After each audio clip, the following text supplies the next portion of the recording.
안녕하세요. 자, 9장 기업체가 원하는 이력서에 대해서 오늘은 강의를 해드리겠습니다.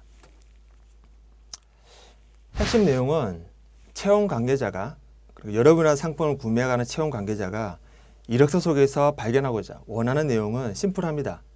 지원하는 우리 업종과 관련된 또는 적어낸 희망 직무와 관련된 전공자인지 그에 관련된 경험, 아르바이트나 인턴, 공모전 등이 있는지 그에 관련된 자격증이 있는지 없는지 그 외에는 솔직히 관심이 없습니다. 검토할 시간도 없고요. 그래서 예를 들어서 5초 만에 벌어진 이력서는 심플합니다.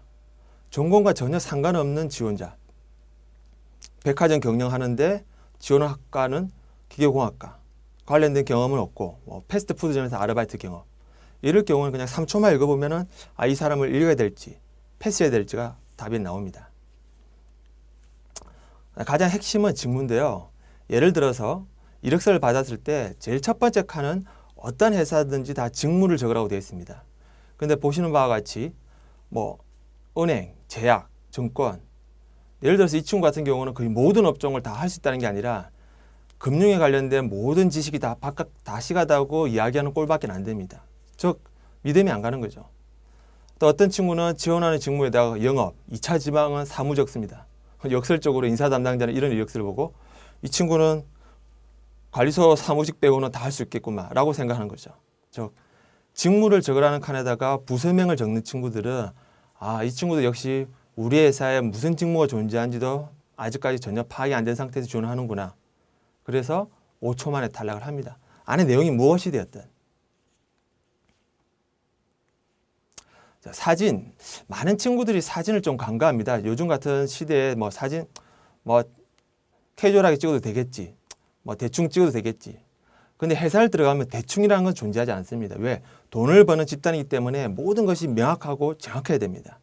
그런데 입사할 때 지원서가 거의 지원서 이력서 딱 2장으로 모든 것이 평가되는데 축소된 사진을 넣든가 캐주얼 평상복 차림을 찍든가 아니면은 상하 좌우 매칭이 안 되든가. 근데 가장 많이 저지른 실수 중에 하나가 포토샵으로 합성하는 경우입니다. 실제 많은 친구들이 포토샵으로 합성해도 표가 안 나겠지 하겠지만 실제 화면에 크게 놓고 보거나 아니면 실제 출력해가지고 받아보면은 크게 표가 납니다. 근데 중요한 거는 그 이력서를 인사 담당자만 보는 게 아니라 사장님이 같이 봅니다. 사장님이 이렇게 생각하시죠. 아니 연봉을 2천만 원, 2,500만 원 받고자 하는 학생이 1, 2만 원 주고 사진 찍는 것도 아까워하는데 그런 학생이 우리 회사를 들어오겠다고?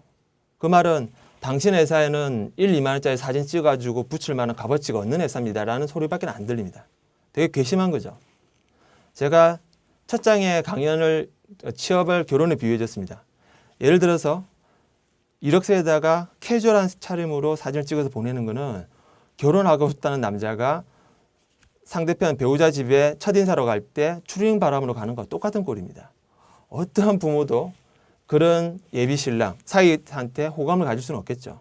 그래서 사진도 되게 중요하기 때문에 가급적이면은 3군데에서 4군데 사진관을 가서 사진을 찍으십시오. 그리고 자기를 가장 잘 찍어주는 사진관마다 약간 차이가 있기 때문에요. 가장 잘 찍어주는 사진관에서 사진을 선택해서 그 사진을 여러 곳에 쓰시면 가장 효과적일 겁니다. 자, 예를 들어서 실제 사례인데요. 제가 면접 본 친구 중에 실제 주류업체에 지원한 친구 있었습니다. 사회복지학과 출신이에요. 그런데 이력서에는 자기소개서 넘길 필요 없죠. 이력서에 사회복지학과 학생, 지원하는 회사는 주류업체, 직무는 영업 판촉팀, 아르바이트는 수영장 강사 2년, 피자 가게 6개월. 그래서 제가 물어봤습니다. 왜 주류업체에 지원하냐? 제가 말술에서 안 취합니다. 실제 답변입니다. 말술에서 안 취한다. 그래서 내가 당신에 들어가서 일을 잘할 수 있다. 논리가 안 맞죠. 그리고 물어봤습니다. 그러면은 요즘 주류업체 술에 대해서 좀 분류를 해봐.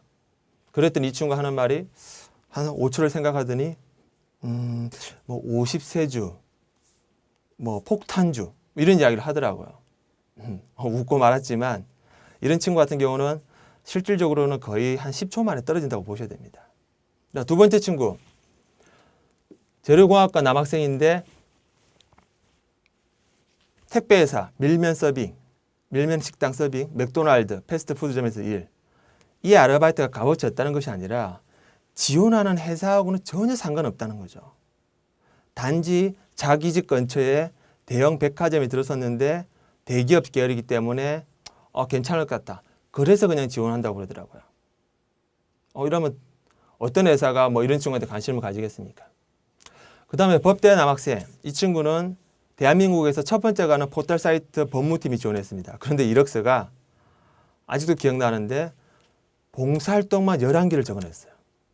11개를 적을 수 있는 칸이 없으니까 아예 자기가 포맷을 새로 만들었더라고요. 그래서 제가 물어봤습니다. 법무팀이 지원한다. 자, 온라인 법무팀이 요즘 가장 신경 쓰는 것 중에 하나가 불법 다운로드, 불법 콘텐츠 사용입니다. 어떻게 생각합니까? 물어봤더니 이 친구가 주저도 하지 않고 답을 하더라고요. 저는 그런 유험한 짓을 하지 않았습니다. 한 번도 안 해봤습니다. 거기서 끝이에요. 답변이. 제가 뭐 더 이상 무슨 질문을 하겠습니까? 최소한 불법 다운로드는 이런 것 때문에 그 회사도 그다음에 그것을 제공하게 되는 포털 사이트도 피해가 막심하기 때문에 이런 걸 통해 가지고 사전에 또는 사후에 법적으로 조치를 취하는 것이 좋습니다라고 거기에 관련돼 가지고 최소한 5분 이상은 필력을 해야지만 회사가 관심을 가지고 다음 질문을 하게 됩니다. 명심하십시오. 업종을 정하지 않고 졸업할 때까지 너무나 많은 아르바이트를 한들 나중에 실제 지원할 때 지원하는 업종과 관련되지 않은 아르바이트나 인턴 경험은 실제 파워풀하지 않습니다. 자, 인사 담당자의 조언을 들어볼까요? 다시 말씀드리지만 4년제 졸업 예정자를 구매해 가는 사람은 인사 담당자, 실무자, 사장님입니다. 그분들이 하시는 이야기만 들으시면 되고요. 나머지 분들의 이야기는 들으실 필요가 없습니다. 자, 그분들한 이야기를 보시면은 첫째가 서류 면접의 주 포인트, 우리는 서류를 평가할 때 스펙으로 평가하지 않는다. 중요한 거는 우리의 회사가 나아가려는 사업 방향, 즉 우리 회사가 내년도, 내후년도 10년 뒤에 수익을 내는 아이템과 맥을 같이 하는 포부, 목표, 꿈을 갖고 있으면은 오케이다. 그리고 면접 때 불러서 디테일하게 질문하고 물어보고 올바른 생각을 갖고 있는지, 정말 그 생각이 맞는지를 체크해서 괜찮은 인재면을 뽑겠다. 그리고 기본적으로 인성이 깔려 있어야 된다.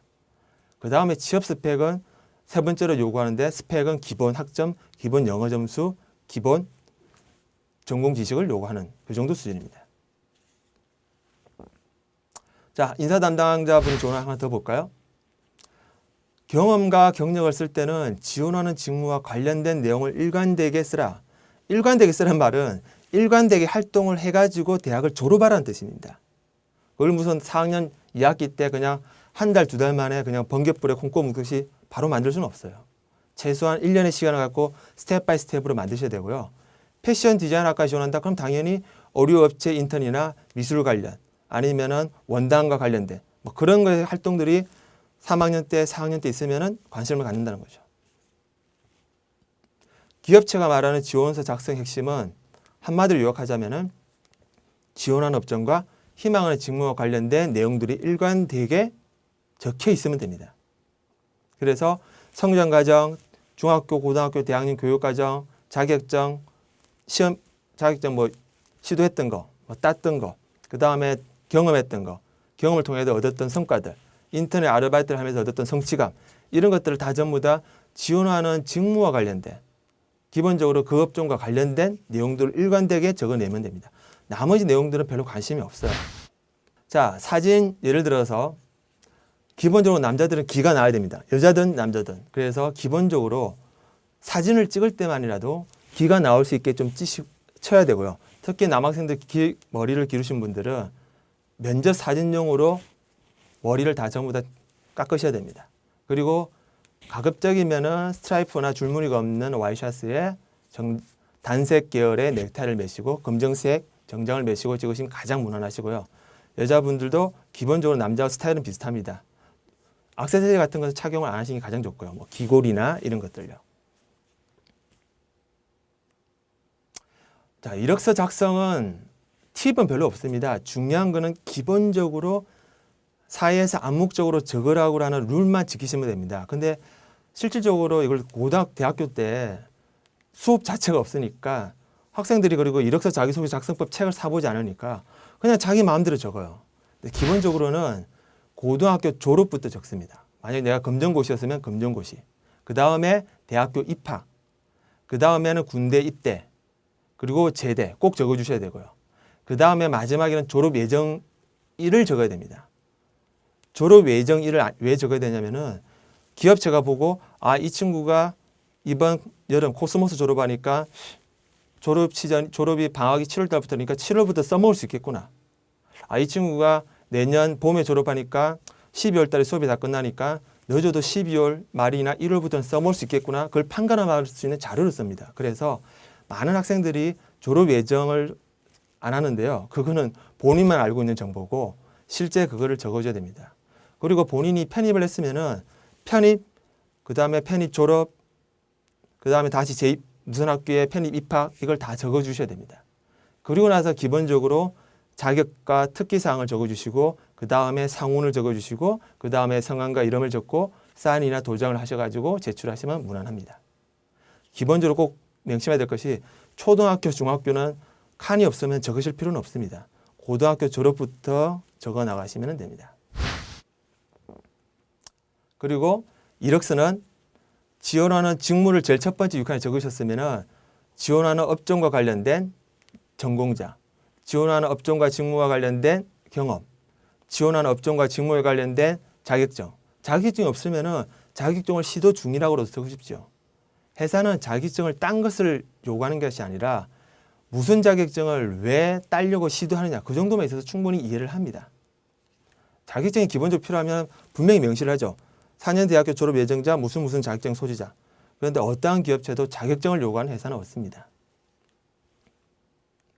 자, 다음 시간에는 본격적으로 자기소개서에서는 어떠한 내용을 담아야지만 기업에서 면접에 초대하는지를 설명을 드리겠습니다.